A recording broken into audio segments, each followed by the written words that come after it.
let's say you need a little bit of lemon juice. You usually take your lemon and you cut it in half, then you use a little bit of lemon juice, and then you've got all this lemon left over, so you put it in the fridge or something. And then when you come back, it looks like this. It's all rotten and dry and dehydrated and just rancid. You don't really want to use it anymore, and it's hard and crunchy like this one. There must be a better way to preserve your lemon and still get your juice. Well, there is. This is how.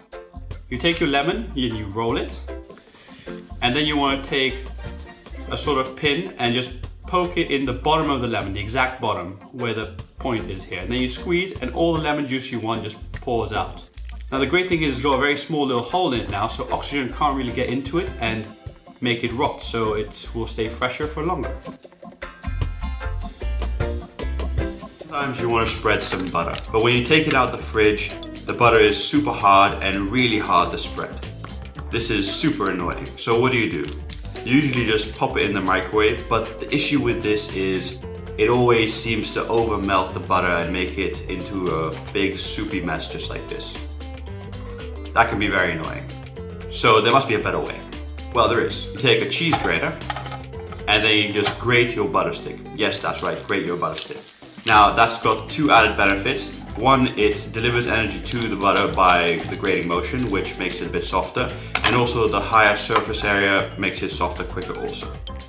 Lastly, it's in this funny, interesting spaghetti-like consistency, which now is super spreadable, so you can just spread it on whatever you want, and you have nice soft butter. Success!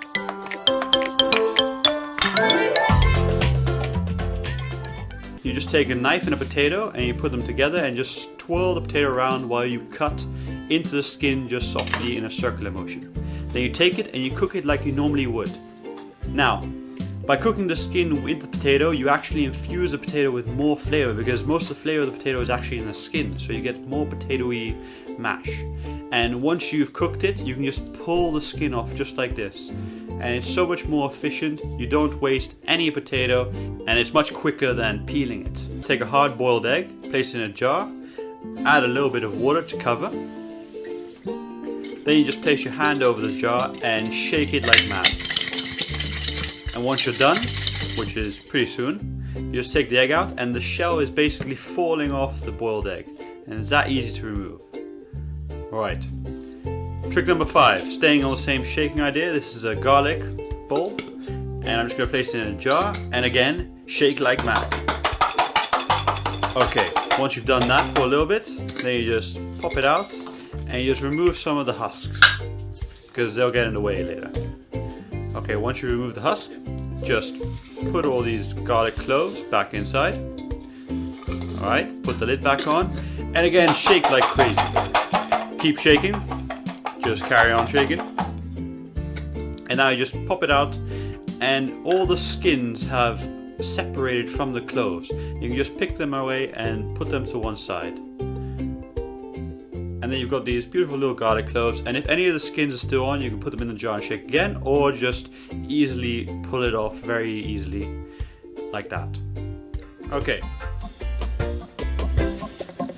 I hate it when you have old bread and it's super hard and you can't use it anymore. That's why I always keep my bread inside a plastic bag so it stays soft, just like this one here. And then you can still resuscitate it. So here I've got soft bread, but it's very, very old. And to resuscitate it, all you're gonna need is just some water. So I'm just gonna put this here so I can pour some water over it. Basically just pour the water over it and pour it on the bottom also. And then you wanna place it into an oven at 180 degrees Celsius. That's 356 degrees Fahrenheit. And you're going to want to leave it in there for about 3 minutes. And after 3 minutes have passed, then you just want to turn it around and then hit it up for another about 3 minutes. If it's still soft or not done enough, then leave it a bit longer. But once it's done, then you just pull it out and it's crispy again and crunchy, just like it was from the bakers. And the inside is nice and soft and tender and steamy and just delicious fresh bread. And this is like an old bread. This is like a week old, really. But it's super usable again and just great to use. So give this a try at home and let me know what you think. For this trick, let's assume you can't find your bottle opener, but you do happen to find your blowtorch.